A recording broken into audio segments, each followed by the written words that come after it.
Hello everyone, आज हम लोग ग्लोब पढ़ेंगे लैटिट्यूड्स एंड लॉन्गिट्यूड्स। पिछले वीडियो में हमने लैटिट्यूड्स और लॉन्गिट्यूड्स के बारे में बहुत अच्छे से समझ लिया था। ग्लोब क्या होता है इसके बारे में भी समझ लिया था, एक्सिस क्या होता है, ग्लोब क्या होता है। तो अब हम उसके आगे का टॉपिक इसमें कवर करेंगे। तो चलिए हम लोग पढ़ते हैं। तो चलिए अब स्टार्ट करते हैं। पिछले चैप्टर में हमने यहाँ तक कर लिया था, अब इसके आगे हम लोग कवर करते हैं। Another imaginary line running on the globe divides it into 2 equal parts. The line is known as the equator. तो एक अन्य काल्पनिक रेखा भी ग्लोब को 2 बराबर भागों में बांटती है। यहाँ देखिए, एक काल्पनिक रेखा इमेजिनरी लाइन जो है वो ग्लोब को 2 बराबर भागों में बांटती है। इमेजिनरी लाइन, काल्पनिक रेखा, इसका हिंदी होता है। और दिस लाइन मतलब इस लाइन को हम लोग क्या बोलते हैं? इक्वेटर। जो भी ग्लोब को 2 बराबर भागों में बांटता है उसको क्या बोलते हैं? इक्वेटर। तो चलिए हम इमेज में एक बार समझते हैं। ये देखिए यहाँ पे ये क्या है? इक्वेटर है। ये जो है हमारी ग्लोब को 2 बराबर भागों में बांटती है। ये एक काल्पनिक रेखा, इमेजिनरी लाइन। तो ये आप समझ गए होंगे। तो चलिए आगे देखते हैं। Again, the northern half of the earth is known as the northern hemisphere and the southern half is known as the southern hemisphere। तो चलिए इसको भी एक बार हम समझ लेते हैं। तो ये देखिए यहाँ पे इमेज में हम लोग समझ लेते हैं। ये देखिए, ये है इक्वेटर। इक्वेटर के बारे में हमने समझा पिछले में। अब ये देखिए, ये जो इक्वेटर के नॉर्थ में जो पार्ट है उसको नॉर्दर्न हेमिस्फीयर बोलेंगे, और जो साउथ में जो हाफ पार्ट है उसको साउदर्न हेमिस्फीयर बोलेंगे। ये नॉर्थ पोल है और ये साउथ पोल है। ये पिछले वीडियो में भी हम समझ चुके हैं। तो मुझे उम्मीद है आपको समझ में आ रही होगी। तो चलिए आगे पढ़ते हैं। They are both equal halves. ये जो दोनों होते हैं ये बराबर होते हैं, ठीक है। ये बीच में इक्वेटर है, इधर नॉर्दर्न और इधर साउदर्न है, तो दोनों क्या है? वो इक्वल हाफ है।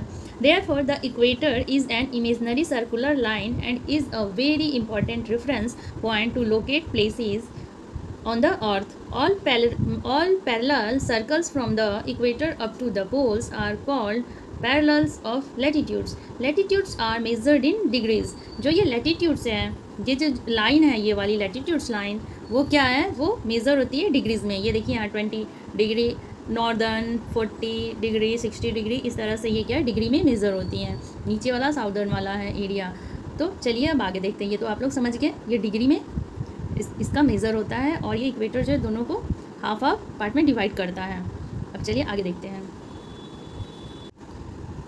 The equator represents the zero degree latitude. Since the distance from the equator to either of the poles is 1/4 of a circle round the earth, it will measure 1/4 of 360 degrees, 90 degrees. Thus 90 degree north latitude marks the north pole and 90 degree south latitude marks the south pole। तो चलिए हम इसको अच्छे से image में समझते हैं। ये देखिए, ये जैसे हमारा अर्थ है, ठीक है, और ये हमारा इक्वेटर है। इक्वेटर जो अर्थ को 2 पार्ट में डिवाइड करता है। ये हमारा नॉर्थ पोल और ये हमारा साउथ पोल हो गया। तो यहाँ से जो हम लाइन खींचेंगे तो ये हमारा 90 डिग्री हो गया। तो इसी बारे में दिया हो, और यहाँ से ये 90 डिग्री हो गया। ये आपका 90 डिग्री और ये 90 डिग्री। तो ये जहाँ पे ये से लाइन खींचा हुआ, ये क्या है? हमारा नॉर्थ पोल है, और ये क्या है? ये हमारा ये साउथ पोल है, ठीक है। तो उम्मीद है आपको समझ में आ गया होगा। ये इसी बारे में ये टॉपिक बता रहा है। तो चलिए आगे पढ़ते हैं। As such all parallels north of the equator are called north latitudes. ये हमने पहले भी समझा। Similarly all parallels south of the equator are south latitudes. ये हमने अभी भी समझा था। The value of each latitudes is therefore followed by either the word north or south. Generally this is indicated by the letter N or S. इसमें बताया जा रहा है जो लैटिट्यूड है नॉर्थ साउथ साइड का और साउथ साइड का, तो नॉर्थ को हम जनरली जो है इंडिकेट करते हैं एन से और साउथ को एस से। हमने इमेज में भी देखा था, और एक बार मैं आपको आगे बता देती हूँ। ये पूरा पहले रीड कर लेते हैं, समझ लेते हैं। For example, both Chandrapur in Maharashtra and Belo Horizonte in Brazil South America में are located on parallels of about 20 degree latitude, but the former is 20 degree north of the equator and the latter is 20 degree south of it. We therefore say that Chandrapur is situated at 20 degree north latitude and below horizon is situated at 20 degree south latitude. We see in figure 2.2 that as we move away from the equator, the size of the parallels of latitude decreases. तो चलिए हम लोग image में समझते हैं जो 2.2 में दिया हुआ है कि किस तरह से इक्वेटर का जो साइज़ है वो घटते जा रहा है। तो चलिए हम लोग इमेज से समझते हैं। इसमें दिया हुआ है कि जब हम इक्वेटर से नॉर्थ साइड चलेंगे तो हमारा जो है इक्वेटर है वो छोटा होते जा रहा है। इसका साइज़ देखिए छोटा होते जा रहा है। यहाँ पे देखिए ये इक्वेटर है जो ये बड़े साइज़ का है, और इधर जो नॉर्थ में हम जा रहे हैं तो इसका साइज़ छोटा होते जा रहा है, और साउथ में भी इसका साइज़ छोटा होते जा रहा है। हाँ, तो ये क्या है, ये लैटिट्यूड लाइन से है, सॉरी ये इक्वेटर नहीं है, ये लैटिट्यूड लाइन से जो नॉर्थ की साइड जो बढ़ रही हैं वो क्या साइज़ उसका डिक्रीज़ होते जा रहा है। ये देखिए इमेज में आप, और ये साउथ में जो है यहाँ भी डिक्रीज़ हो रहा है इसका साइज़, यही दिया हुआ है। चलिए आगे और देखते हैं और समझते हैं इमेज में भी। तो चलिए इस इमेज को देख के थोड़ा सा समझते हैं। देखिए इक्वेटर जो था वो क्या 0 डिग्री पे बीच से जो है नॉर्थ और साउथ को इक्वल पार्ट में डिवाइड करता था, और यहाँ पे इमेज में दिया हुआ है। देखिए ये 23 डिग्री जो नॉर्थ है उसको क्या बोलते हैं, ट्रॉपिक ऑफ कैंसर नाम दिया हुआ है, और यहाँ 23.5 डिग्री साउथ है उसको ट्रॉपिक ऑफ कैप्रिकॉर्न नाम दिया हुआ है, और यहाँ पे देखिए 66.5 डिग्री नॉर्थ जो है उसको क्या बोलते हैं, आर्कटिक सर्कल इसको बोला गया है, और यहाँ एंटार्कटिक सर्कल 66.5 जो है डिग्री ये साउथ, ये एंटार्कटिक सर्कल है, और इन दोनों के बीच की का जो है एरिया उसको साउथ टेम्परेट जोन बोलते हैं, और यहाँ पे इन दोनों के बीच के एरिया को नॉर्थ टेम्परेट जोन बोलते हैं। ठीक है, और आगे हम लोग पढ़ते हैं और समझते हैं कि ये नाम इनको क्यों मिले हैं। तो चलिए आगे पढ़ के समझते हैं। अब इम्पॉर्टेंट पैरेलल्स ऑफ लैटिट्यूड्स, ये इम्पॉर्टेंट पैरेलल्स के बारे में दिया हुआ है जिसमें हमने पहले देखा। Besides the equator 0 degree the North Pole 90 degree north and South Pole 90 degree south, हमने पहले भी देखा। There are 4 important parallels of latitudes, यहाँ पे क्या है 4 इंपॉर्टेंट पैरेलल्स है लैटिट्यूड्स का। फर्स्ट क्या है, Tropic of Cancer 23.5 north in the northern hemisphere, हमने पहले भी देखा। नॉर्दर्न में 23.5 में नॉर्दर्न हेमिस्फीयर था। Tropic of Capricorn 23.5 south in the southern hemisphere. ठीक है, साउदर्न हेमिस्फीयर 23.5 में था southern hemisphere. Arctic circle eight 66.5 degree north of the equator, north में आर्कटिक सर्कल था। Antarctic circle eight 66.5 degree south of the equator, ये क्या था, Antarctic circle. देखिए इमेज में भी है, ये पहले भी हम डिस्कस कर लिए हैं। तो चलिए आगे देखते हैं। आगे देखते heat zones of the Earth. The mid day sun is exactly overhead at least once a year in all latitudes in between the Tropic of Cancer and the Tropic of Capricorn. This area therefore receives the maximum heat and is called the torrid zone. Torrid zone क्यों नाम दिया गया है, हमने पिछले image में देखा था। तो वो इसलिए नाम दिया गया है, जो मिड डे सन जो होता है साल में एक बार, वो क्या होता है, सन जो है साल में एक बार दोपहर में सिर के ठीक ऊपर होता है, इसलिए इस जो एरिया में है सबसे अधिक हीट प्राप्त होती है। तो इसीलिए इसको क्या बोलते हैं, टॉरिड जोन बोलते हैं। इस एरिया में सबसे ज़्यादा गर्मी होती है क्योंकि इसमें क्या है, सन जो है साल में एक बार दोपहर में मतलब एकदम सिर के ठीक ऊपर होता है, इसीलिए यहाँ पे जो है बहुत ज़्यादा गर्मी महसूस होती है, इसीलिए इस एरिया को टॉरिड जोन बोलते हैं। लैटिट्यूड्स पर जो है वो सनलाइट क्या है, वो एकदम ऊपर पड़ता है यहाँ पे, इसीलिए यहाँ पे हीट ज़्यादा होता है, बहुत ज़्यादा हीट होता है, इसलिए इसको टॉरिड जोन बोलते हैं। तो उम्मीद है आपको समझ में आ गया होगा। तो चलिए आगे का टॉपिक देखते हैं। The mid day sun never shines overhead on any latitudes beyond the Tropic of Cancer and the Tropic of Capricorn. The angle of the sun's rays goes on decreasing towards the poles.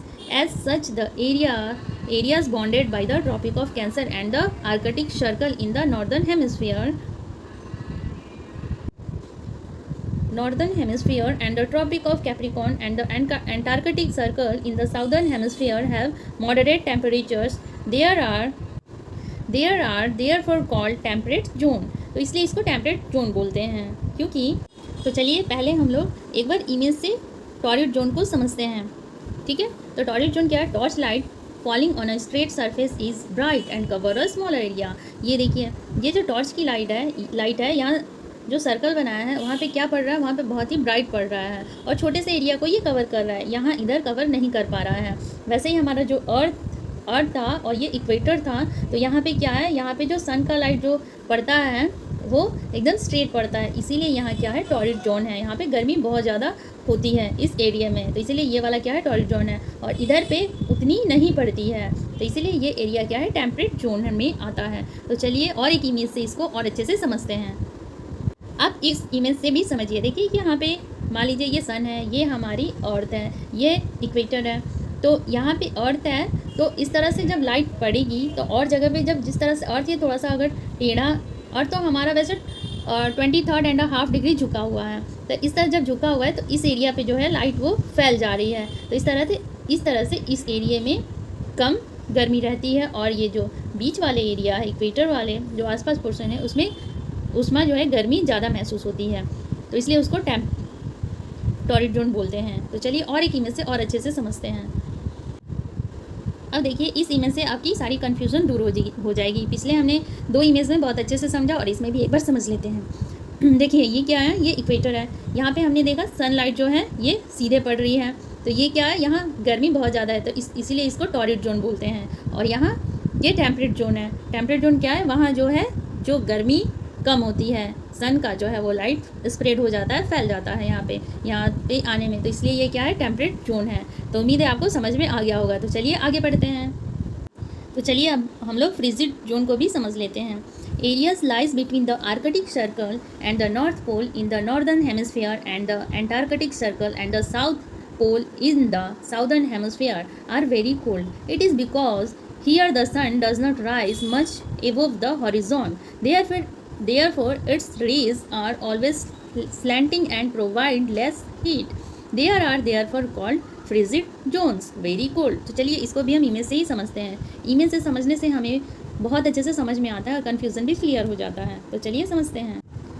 तो चलिए यहाँ पे हम समझते हैं, जैसे यहाँ हमारा सन था, हमने टॉरिड जोन को समझा कि यहाँ पे जो है डायरेक्ट लाइट पड़ रही है, फिर इधर लाइट स्प्रेड हो जा रही है, तो यहाँ कम जा रही है, तो ये टेम्परेट जोन है। लेकिन यहाँ पे लाइट बहुत कम पहुँच पाती है, मतलब नहीं ही पहुँच पाती है, तो इसीलिए ये जो एरिया है वो बहुत ठंडी होती है, तो इसलिए इसको क्या बोलते हैं, फ्रिजिड जोन बोलते हैं। ठीक है, तो उम्मीद है आपको समझ में आ गया होगा। इस इमेज से मैंने आपको बहुत कोशिश की समझाने की, और मुझे उम्मीद है आप बहुत अच्छे से समझ गए होंगे। तो चलिए नेक्स्ट टॉपिक अब नेक्स्ट वीडियो में कवर करेंगे। हमारा नेक्स्ट टॉपिक था लॉन्गिट्यूड्स, तो उसको हम नेक्स्ट वीडियो में बहुत अच्छे से कवर करेंगे।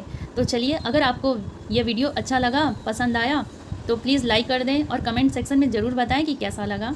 और हमारे चैनल को अगर आपने सब्सक्राइब नहीं किया है तो सब्सक्राइब कर लें, ताकि हमारी वीडियो आप तक पहुंच जाए। तो चलिए, थैंक्स फॉर वॉचिंग।